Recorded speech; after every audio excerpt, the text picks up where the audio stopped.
आणि राष्ट्रीय प्रवक्ते आशुतोष रांका यांची भेट घेऊन चर्चा केली। नवी दिल्लीतल्या विठ्ठलभाई पटेल हाऊस इथे ही बैठक पार पडली आहे। या बैठकीत विद्यार्थ्यांवरले गुन्हे मागे घेण्याबाबत आणि मृत विद्यार्थ्यांच्या कुटुंबियांना 1 कोटीपर्यंतची नुकसान भरपाई यावर सकारात्मक चर्चा झाली आहे। उद्या दुपारी 3:30 वाजता पुन्हा एकदा सीजेपी आणि केंद्रीय शिष्टमंडळाची बैठक होणार आहे। प्रधानांचा राजीनामा न झाल्यास आंदोलन आणखी तीव्र रूप धारण करेल असा इशारा सीजेपीने दिलाय। त्यामुळे सरकार एक पाऊल मागे जाणार की सरकारला सीजेपीची मनधरणी करण्यात यश येणार यावर देशातली पुढची राजकीय आणि आंदोलन स्थिती अवलंबून असणार आहे।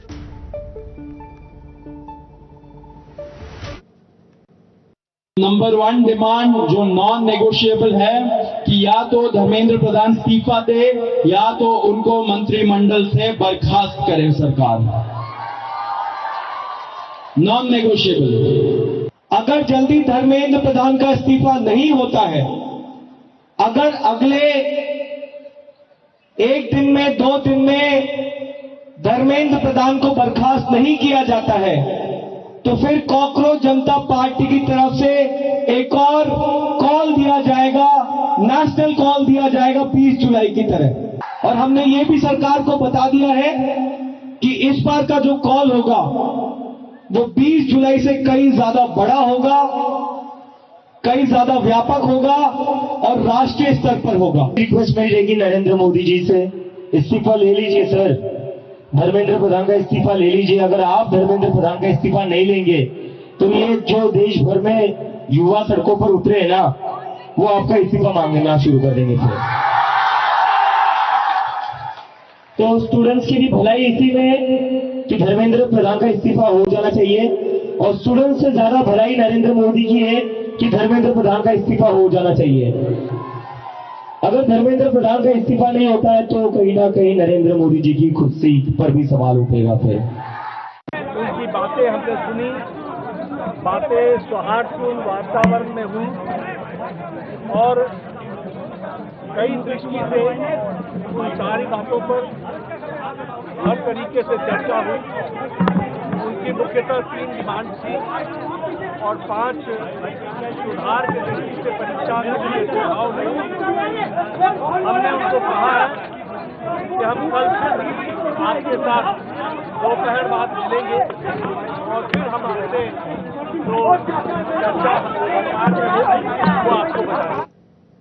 दरम्यान देशभरातल्या आंदोलनाच्या पार्श्वभूमीवर एनटीएने मोठं पाऊल उचललंय। नॅशनल टेस्टिंग एजन्सी अर्थात एनटीएने मोठी धडक कारवाई केली आहे। 47 अधिकाऱ्यांना बडतर्फ करण्यात आले। यानंतर कॉकरोच जनता पार्टीचे अध्यक्ष अभिजित दिपकेंनी हातावर एक छोटासा मासा असल्याचा फोटो ट्विट करत एनटीएच्या कारवाईवर भाष्य केलं।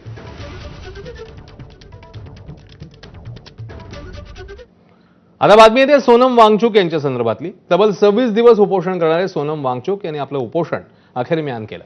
मध्यरात्री मोदींनी पेपरफुटी प्रकरणी दोषींवर कठोर कारवाईचा व्हिडिओ शेअर केला। यानंतर काही वेळातच वांगचुक यांनी आपलं उपोषण मागे घेतलं।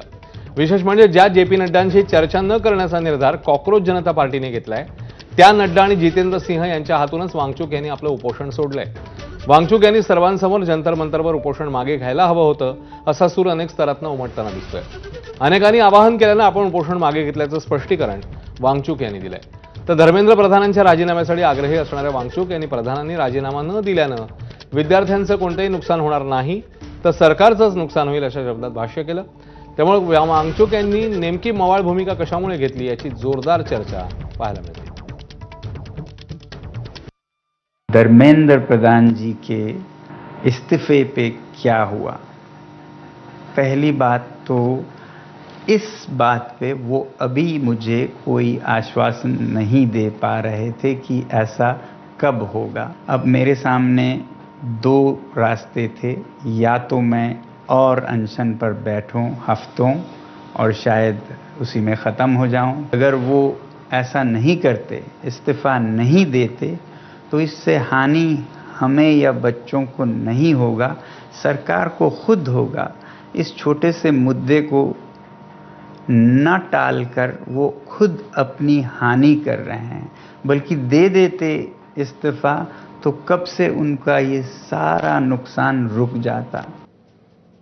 दरम्यान वांगचुक यांनी आपलं उपोषण मागे घेतल्यानं खासदार संजय राऊतांनी काही सवाल उपस्थित केले, ज्यावरून मंत्री संजय शिरसाट यांनी राऊतांना टोला लगावला। मध्यरात्री उपोषण सोडण्याची गरज नव्हती।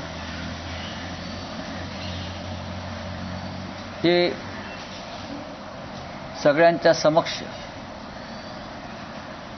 जंतर मंतर इथून त्याने हे उपोषण सुरू केलं होतं, तिथे येऊन त्याने उपोषण सोडलं असतं तर देश अधिक आनंदित झाला असता. तरी त्यांनी उपोषण कधी सोडावं न सोडावं उपोषण बसलेल्याला कळतं ना. आणि तुम्ही कोण ठरवणार आहे काय कधी काय झालं पाहिजे? तुमचा आणि त्यांचा काय संबंध आहे? 4 दिवस तुम्ही उपोषणावर बसून बघा ना, कळेल ना तुम्हाला. दालाहाटीचा सगळा भाव कळेल ना.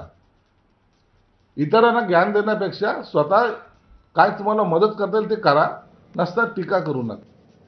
तर मोदींच्या ज्या व्हिडिओनंतर अवघ्या काही वेळातच वांगचुक यांनी आपलं उपोषण मागे घेतलं, त्या व्हिडिओमध्ये मोदींनी पेपरफुटी प्रकरणी कठोर कायदा करणार असल्याचा संदेश दिला.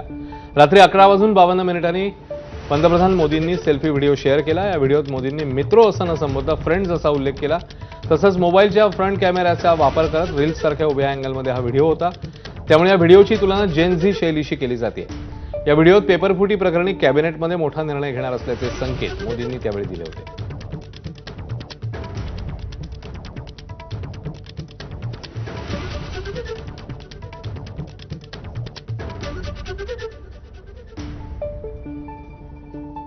कोर्ट के लिए विभागों को निर्देश दिए थे। फास्ट ट्रैक कोर्ट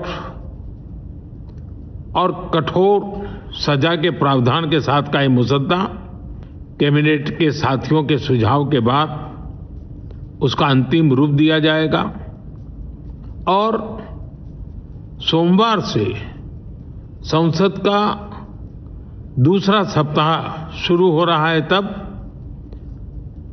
जल्द से जल्द उस बिल को सदन में पारित कराने का प्रयास किया जाएगा। पीएम के वीडियो से संतुष्ट नहीं है आप लोग? क्या था उस वीडियो में? आप बताइए, आपने नहीं देखा क्या? मुझे तो कुछ दिखाई नहीं, आप बताइए उसमें कॉन्क्रीट क्या था? कह रहे फास्ट ट्रैक कोर्ट्स और जिस प्रकार से जो लोग आरोपी हैं उन पे कड़ी से तो इतने दिन सो रहे थे वो? बिल आ तो जाए, जब तक मैं बिल पढ़ नहीं पाता हूँ, जब तक मुझे बिल मैं पढ़ूंगा ना, मैं बोलूँ कैसे? मैं मोदी जी जैसे हवा में तो बातें नहीं कर सकता ना। First I need to read the bill. अगर उनको कुछ बोलना है तो सदन में बोलना चाहिए, तभी हम वो ऑथेंटिक बात उनकी समझेंगे। जब वो आएंगे स्टेटमेंट करने तो उनको रात के 12 बजे करने के बजाय दिन में पार्लियामेंट में आके अगर वो कहे क्या कहना चाहते हैं, हम देखेंगे। कायदा आहेच हो, नवीन नवीन कायदे का बनवत आहे? आता जे अपराधी होते जे मंत्री, या सगळ्या बाबतीत 20 लोकांचा बळी गेलेला आहे, 20 मुलांनी आत्महत्या केल्या आहे. त्यांच्या पालकांशी आपण बोललात का या विषयावर? त्या सगळ्यांच्या आई आणि वडील, भाऊ आणि बहीण या कालच्या आंदोलनामध्ये पोलिसांच्या लाठ्या खात होते. त्यांच्या भावना महत्त्वाच्या आहेत, अत्यंत महत्त्वाच्या आहेत त्यांच्या भावना. पंतप्रधानांनी मध्यरात्री व्हिडिओत जाहीर केल्याप्रमाणे केंद्रीय कॅबिनेट बैठकीत पेपरफुटी दुरुस्ती विधेयकाला मंजुरी मिळाल्याची माहिती सूत्रांनी दिली आहे. सोमवारी हे विधेयक संसदेत मंजुरीसाठी मांडलं जाईल. नव्या विधेयकात कठोर शिक्षेची तरतूद असल्याचं कळतंय. नव्या विधेयकानुसार पेपरफुटी संदर्भातल्या संघटित गुन्हेगारी प्रकरणी 10 वर्ष कारावास आणि 10 कोटी रुपयांचा दंड अशी शिक्षा ठोठावण्यात येणार असल्याची माहिती आहे. तर फास्ट ट्रॅक कोर्टात हे प्रकरण चालवलं जाईल आणि 3 महिन्यात सुनावणी पूर्ण करण्यात येईल अशीही तरतूद असल्याचं कळतंय. सवाल पेपर लीक से जुड़ा हुआ है और पेपर लीक में कोई पेपर लीक नहीं हो रहा आज। नेक्स्ट। तर मुख्यमंत्री फडणवीस या संदर्भात नेमकं काय म्हणतायत जाणून घेऊया. देशाच्या प्रधानमंत्र्यांनी एक पाऊल पुढे टाकून या ठिकाणी पेपरफुटीच्या आणि पेपर लीकच्या विरोधात अतिशय कडक कायदा, त्यासोबत special courts, fast track courts आणि अपराध्यांना त्या ठिकाणी जरब बसवण्याकरता तात्काळ शिक्षा, हे जे काही विधेयक आणलेलं आहे, मला निश्चित विश्वास आहे की देशामध्ये आमची जी तरुणाई आहे त्या तरुणाईला याच्यामुळे समाधान होईल. तर लोकसभेतले विरोधी पक्षनेते राहुल गांधी आज पुन्हा एकदा आक्रमक झालेले बघायला मिळाले. सरकारवर त्यांनी आरोपांची